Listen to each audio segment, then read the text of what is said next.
Welcome once again to another edition of Facebook Live with the Leader of Majority. It's a beautiful Thursday evening. It's been a warm week, been a very good day, very good week, very productive in Parliament.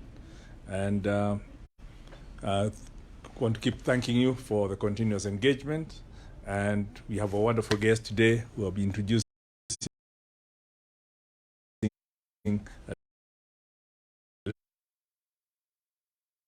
later, and we'll be sorting out all your questions. But tomorrow is a great day in Nyandarua. We have the Nyandarua National Polytechnic, what used to be the Nyandarua Institute of Science and Technology. You may remember it was now elevated to a national polytechnic to take care of Nyandarua and the greater region of Nakuru, Laikipia, Nyeri, all those areas. And tomorrow the Minister for Education, Professor Magoha, is coming to officially launch the National Polytechnic. So it's a great day for the people of Nyandarua, and I hope to see most of you there as we celebrate this milestone. 15th and 16th of October, keep it in the diaries. We remember we have the Kipiperi Careers Fair. It's a great expo working together with the University of Nairobi. All plans are in place. We had a very good meeting with the principals of all the secondary schools, and they're very excited with the idea, and I'm sure the students will be excited with the idea as we discuss their pathways into the future and help them with their career choices going forward. Again, today, earlier in the morning, we had a breakfast meeting with Baba, we know the Right Honorable Prime Minister, former Prime Minister Raila Odinga. We had a meeting with the leadership of the Mount Kenya region, elected members of Parliament, and I think we were presented by about 25, and there was a whole lot more who gave their apologies because they have traveled, they couldn't be there. But a very beautiful meeting where we discussed issues of our mutual concern, the issues to do with our regional interests, to do with what we do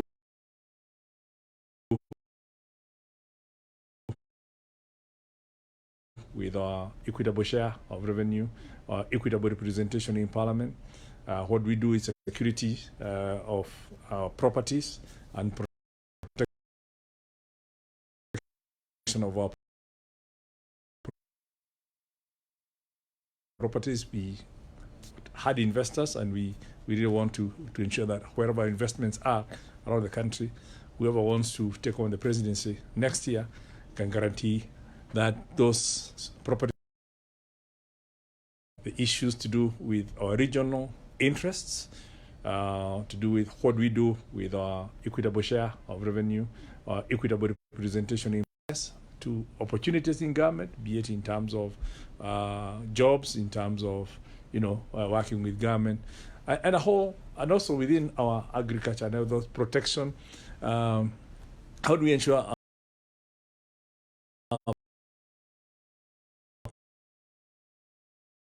our region, especially given the almost imminent situation where we actually don't have one of our own from the region aspiring for that position, then how do we ensure that our people will be protected and safe into the future? So we had a very good meeting, and I think the take home from that meeting is him asking us or saying he's committed to working with us as partners.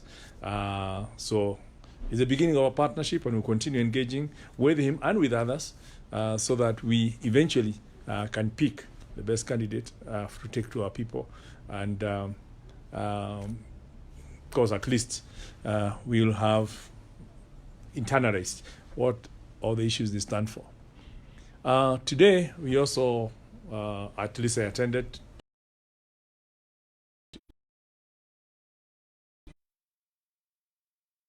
together with a group of over 50 members of Parliament, the KANU Delegates Conference, where we went to show our solidarity and give support to one of our members of Parliament, Senator Gideon Moi, who is also the chair of KANU, and we want to congratulate him for being endorsed by his party as the presidential candidate for 2022. And the interesting thing is within the meeting was also the leadership from other parties, including Baba, Salim Dabadi for ANC, Kalonzo Musyoka for Wiper, and for Kenya was also represented, and Jubilee was also represented, and we were all there basically to show that despite our differences, we committed to ensuring that we bring peace and unity and prosperity into the country Kenya. And people can work together while competing, but the goal is basically the same. Now, this week, in terms of Parliament, we've also had the finalization of the processing of the National Hospital Insurance Fund Bill, which will hence be called the National Health Insurance Fund Bill, which is basically reviving the national NHIF as we know it, is anchoring into law how we are going to finance universal health coverage into the future. And I don't want to get back into a lot of that. I'm very happy that we received good support from members of Parliament, very good amendments that enriched the debate. But the person who really went into clause by clause with her committee in looking at that bill, and who has been meeting with all the stakeholders in terms of UHC and what it means for you, for the Kenyans, for the youth, for the elderly, for all the people, is here tonight, who will then be able to explain to you what's unpackaged, basically the NHIF bill and the greater reforms within the health sector, so that Kenyans can now, when we have it sorted out in Senate, Kenyans can be happy that they never have to sell their land or auction themselves because of some calamity that has befallen the home because of a sickness. So without further ado, I want to welcome our guest for tonight, the Honorable Sabina Chege, who is also the chair of the Parliamentary Committee on Health. It's also the member for Muranga. She also tell us whether she has other ambitions so that the people of Muranga will then be able to see what they want to, how they want to engage with future. But thank you very much, Honorable Sabina.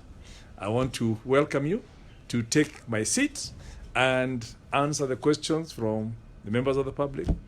Tell them everything you want to about yourself, about your committee, and about health in Kenya. Karibu sana. Thank you so much, Leader of Majority, for the opportunity to interact with your people on Face Live today.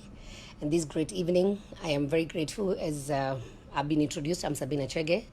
I'm the chair of Health Committee at the National Assembly. And at the same time, I represent the people of Muranga at the National Assembly. I am humbled to serve as a second-time member of Parliament. And basically, my duties as the chair of the committee is to ensure that we oversight the Ministry of Health. And we also allocate funds for the Ministry of Health. And we also pass legislation regarding to the health matters. And we also oversight all the parastatals that are attached to the Ministry of Health. It is important to know that health is devolved, so there are some duties, especially for the counties, from the health centers going to hospitals from level 1 to level 5. They are all under the county government, and so in our parliament, the other parliament, which is the Senate, they have a similar health committee that oversights health at the county level. But on our side, we oversight the ministry and their parastatals and all the level 6. And currently we have Moi Teaching Referral as a level 6 hospital, which is in Eldoret. We have Kenyatta National Hospital, which also has an annex, and that's one of our achievements that we have managed as my committee, to have an annex of Kenyatta National Hospital at Udaya. We also have the Kenyatta, the KU Hospital. This is a new facility, and I would encourage you, if you have not gone, even just to visit. It's a referral, but state-of-art hospital, better than even the biggest private hospitals that you can say you have in Kenya. Is one of the achievements the government of Uhuru Kenyatta has done to enable a public facility of the highest level to be built within the Kenyatta University, being managed very well. It's a 600-bed hospital, currently operating with around 400 beds, and we are fully operationalizing it to make sure that we also have a children's hospital, that we will also have a PET scan. So that means the people are going for treatment in India. Good news is that once we are able to have the machines, we're already completing the construction works. You'll not need to go to India for a PET scan, and it's going to be a center of excellence in terms of health, where we are hoping that we'll start now the medical tourism in Kenya. Instead of the way our people normally travel to seek for treatment outside, they'll be coming to Kenya. And so, of course, then we also have the Mathari Hospital, which is also a level 6, and that is our mental hospital. We are putting a lot of emphasis to make sure now that we fully operationalize Mathari is parastatal. Is now a semi-autonomous body. We have detached it from the Ministry of Health so that they can have a board, an independent board. Where mental health is one of the issues that have really come up even now after COVID, and we are committed to make sure that we fully operationalize Mathare, planning to move it from where it is to a new location where we're going to build a state-of-art hospital also, to make sure that even the our people who has the mental challenges or who have issues, when they go to Mathare, they're not going to a prison. They're not going to a place that is not decent. We want them to be attended well and to be taken care of. And NHIF is also covering the treatment. And this is something that is going to be really a game changer, and especially for the parents and people who have been having either children or spouses or relatives who have mental issues and they have not been accessing to support of NHIF. The other hospital that we have is a spinal injury. Spinal injury hospital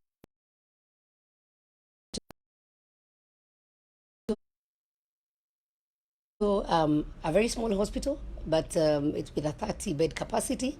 But again, we also expanding it to make sure that it's going to be a trauma center. So all the accident victims can now be treated at the spinal injury hospital, which is a national hospital. So basically, that's my work, and I'm also happy to serve the people of Muranga. Recently, I celebrated my birthday at Bishop Katimu Kenyatta Girls, where my friends came, were able to raise around 10 million to be able to help that school. A majority of people came, did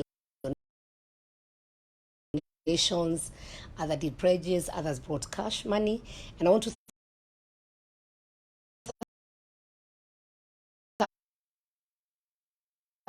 thank everybody who really stood with me and supported that school. And I'm very sure even the Ministry of Education coming in, we are going to really make Bishop Katimu Kenyatta Girls a center of excellence. Is the second, and the only two. It's a second girls' school in Kigumo constituency, and we wanted to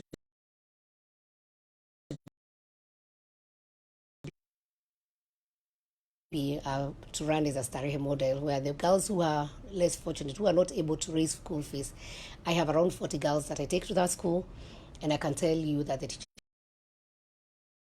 are doing an amazing job. A small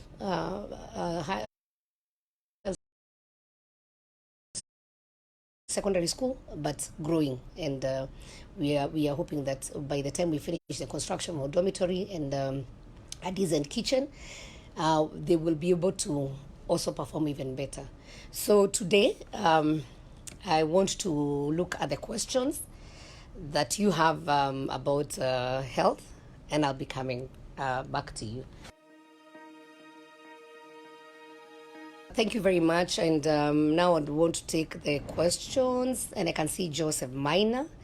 And you have a question that you're saying ensuring universal NHIF coverage is a good move unless you address the cost of medication, the exaggerated cost of prescription of drugs, which accounts to 60% of medical expenses, and which are never available in government hospitals by selected chemists. Until the day you shall address that, it shall remain a mirage. Thank you, Joseph. And Through this, yesterday, we were able to pass the NHIF amendment bill, which we are hoping then it goes to Senate next week, and we are hoping that that bill will become law. Just to explain about that bill, the bill is wants to ensure that all Kenyans are going to be cautioned against going to hospitals, being locked in. We have seen many cases where people are locked in when they can't be able to pay, bodies being detained at the morgue.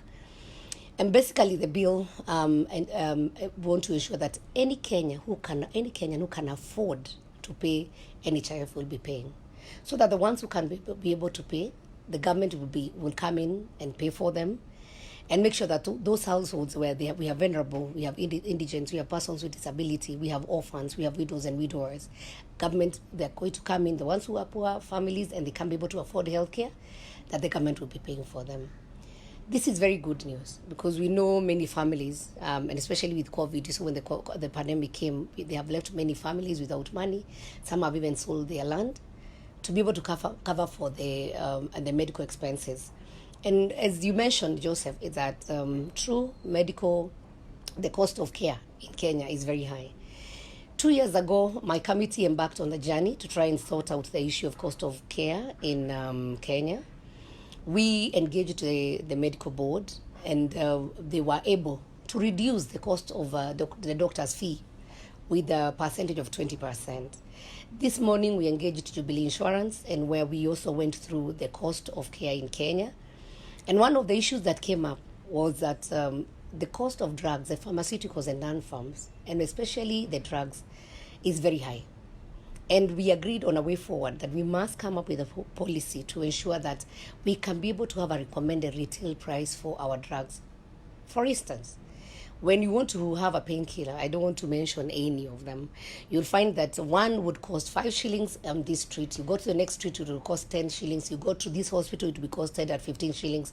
You go to another hospital, it will be costed at maybe 1,000 shillings. Same drugs. And number two, we also said that we need also to encourage the local manufacturing, and some of the areas that the doctors might be exploiting the patients is to prescribe specific drugs that some of them are very expensive. Or when you go to hospital, you are sent for some unnecessary tests that you don't need.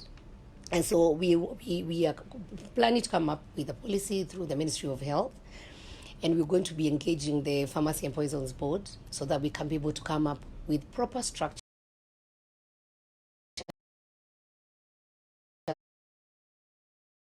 on how we can lower the cost. And we are assured that when we do that, we will at least have around 10% of the cost going, that is only drugs. And we also need the patients to be educated. And I am hoping the NHIF, as we've engaged, that we can have now established wellness centers in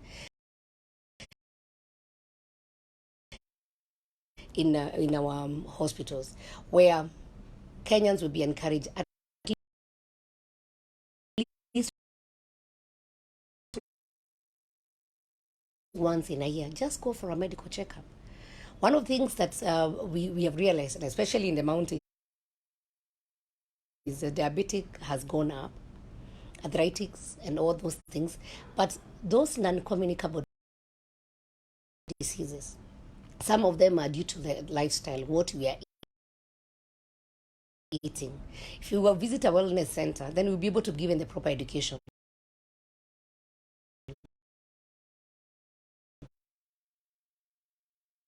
And we want to encourage our governors to encourage people and actually to make sure that we are focusing on preventive care. We always say prevention is better than cure. So if we teach our people about nutrition, then we'll not have diabetes. Then, of course, diabetes, what happens? It will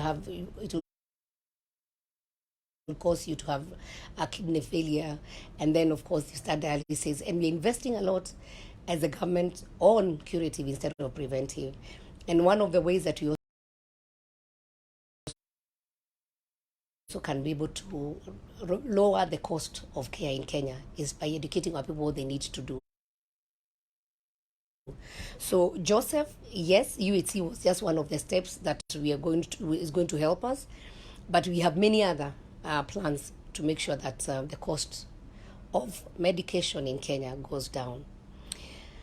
Kamau Omoshina, you ask, how can Parliament pass a bill of mandatory NHIF to all Kenyans? Yet we were waiting for UHC. I think Kamau, there's somewhere we didn't get. The mandatory is for the ones who can be able to afford. The UHC, if you read the bill properly, you'll be able to see that there are different categories. We have indigents, we have the poor families that the government will take care of. Interesting also, we introduced something about voluntary for the ones who are going to be, to be contributing. We know there are many, especially our young people, who might not have jobs, who also may have just small jobs. They don't have families. So their package is going to be a very interesting package. We have left it to NHIF to come up with a package which is going to be attractive. One, we want to train our young people on having a health insurance so that they can also be able to support the kitty and also be able to benefit. When you go to a hospital, you're going to be taken care of. So UHC is not just that part of the contribution or that mandatory contribution. They're going to be different categories. And number two, also the ones who can't be able to afford will be able to be covered. So I want to encourage you, because I know there are many people who may not be in government or formal employment. You may be self-employed. And our people normally wait for the last minute when somebody gets sick. That's when they run to look for the NHIF card and they start now paying the fines. I'd want to encourage you, that card is 500 shillings currently and covers the entire family. If it's father, mother, whether you have 5, 6 or 10 children, 500 shillings for you per month. I would encourage you to do so that when you're not sick, you'll be able to take care of your neighbor or somebody else who has not been blessed to have enough money to be able to take care of himself when they go to hospital. And so my encouragement is this: when you pay for NHIF, we are going to reduce the number of harambes we're having in our villages every day. People being detained in hospitals, bodies being detained in the morgue. It's going to be collective effort for all of us. UHC is not just for the government to provide, but it's for all of us to support each other and to have a healthy nation. And of course, once we have a healthy nation, our economy also will be better. For John Jogona, you asked, are you dealing with KEMSA saga and the COVID-19 billionaires? Because corruption is a disease to our nation. Corruption is stealing drugs from our hospitals. That is true, but it's not corruption. These are individuals. And the issue of KEMSA, we dealt with it as my committee. There's another committee that has tabled its report. Having similar recommendation, we have given the relevant government bodies duties to do. And as legislators, what we have to do now, and especially in KEMSA, we have now a new board. We have now reforms in KEMSA. We have introduced the issue of ICT so that now tenders will be advertised. It's no longer we are no longer going to have tenders that are not known, or people being given tenders because they know each other. So they're going to be online. So even if you are a young person, you are youth, you have a company, you qualify, you go to KEMSA website, you can be able to see what they have. Transparency is key. And ICT is one of the things that is helping us fight corruption. Because once a tender is placed out there, it's about competition. It's about the person who can be able to deliver as per the specs. And so the issue of drugs being stolen in our hospital, and I said, if the government provides, then the person who is there is the one who is not responsible. I think we just want to ask our people to be a bit human. And just to also make sure that even these hospitals, like what we want to do with NHIF, we are going to link NHIF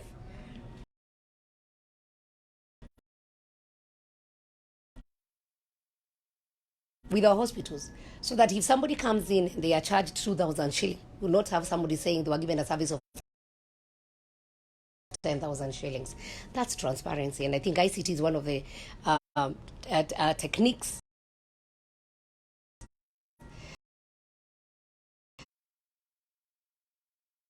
that are going to help us fight corruption, not only in health, but in many other state departments. For Chris Lebo, you say, Madam Chair, forcing prisoners against their will to be vaccinated is inhuman and illegal. We are receiving complaints from relatives and friends, including staff, that they are forced to take the jab against their will. I think, Chris, let's look at the bigger evil. We know, and it is on record, and data doesn't lie, majority of people who are hospitalized today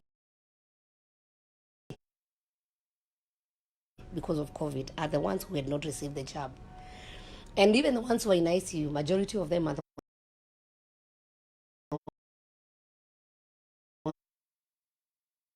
ones who have not received the jab. It doesn't mean that you have full immunity once you receive the jab, but COVID,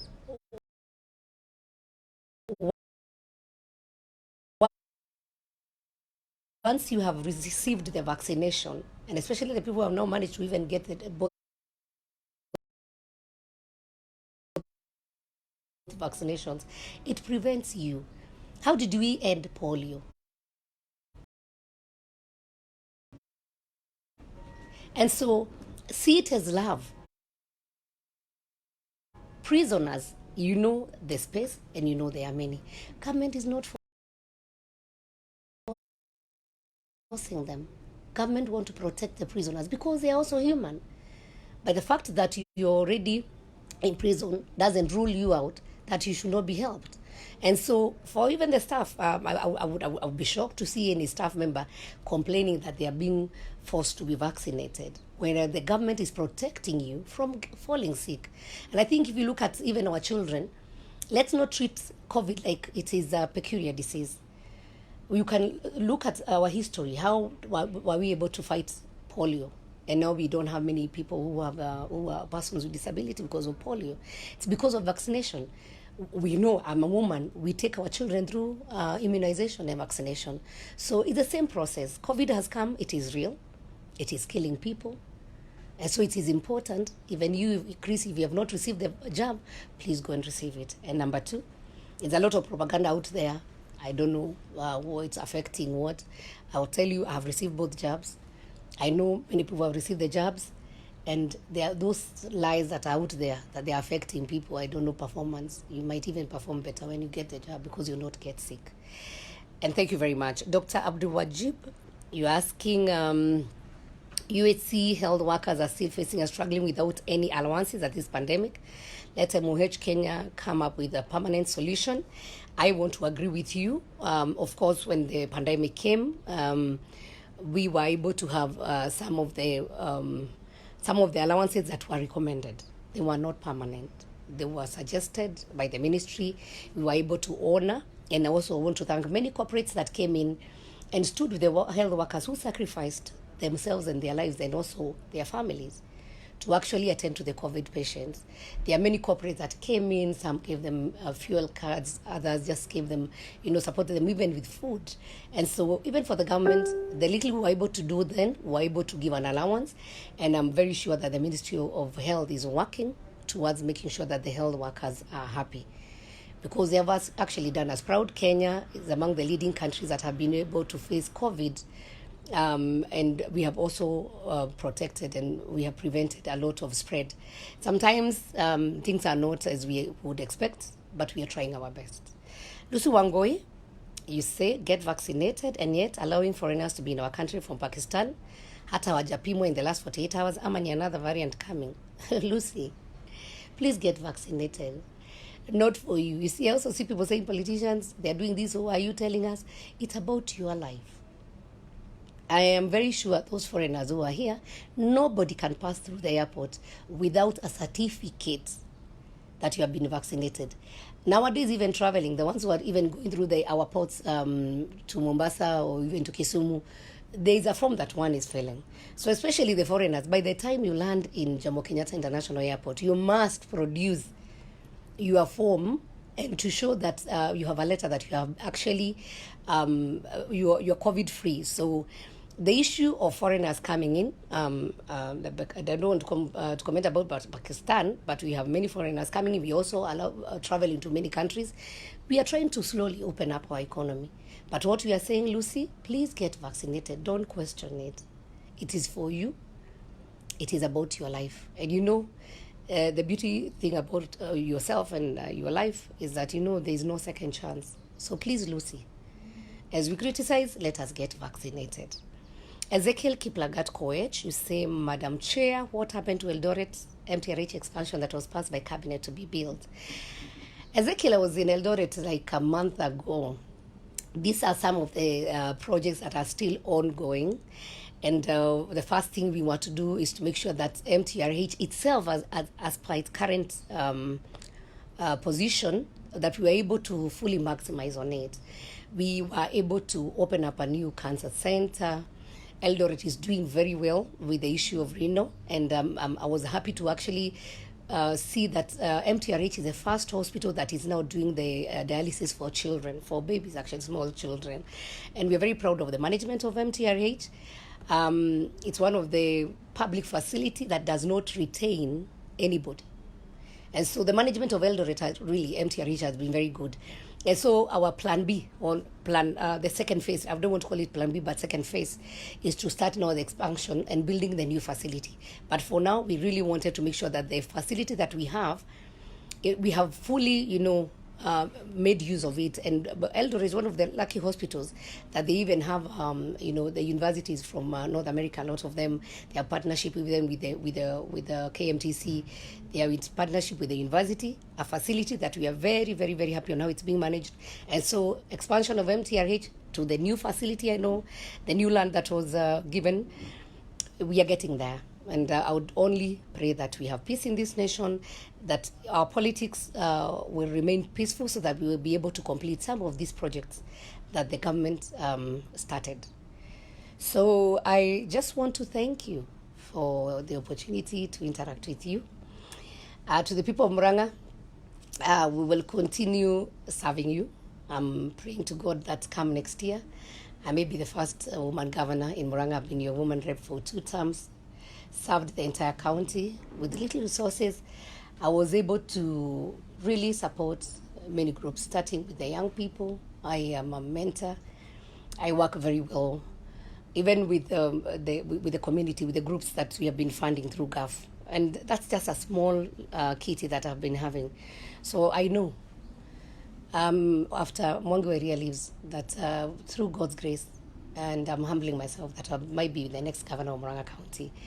And we'll talk more about that. But today we're talking about health. And I want to really thank you for watching, and keep the questions coming.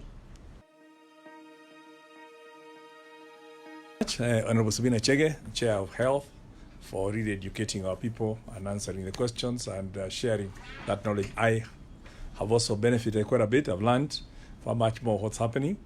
And let's keep this conversation going. Health is a prerequisite to development, to doing everything we need to do. And I'm sure when we call upon you next time, you'll be happy to come and answer more questions from the viewers. Again, COVID is with us. We just heard about the vaccinations. Now let's continue taking care of one another, to continue taking care of ourselves. And I want to wish you a very blessed evening. And let's keep this conversation going. I'm very encouraged that since we started, it's growing by the day. And we look forward to meeting again next week so we can share more on what's happening around us. God bless you and have a good night.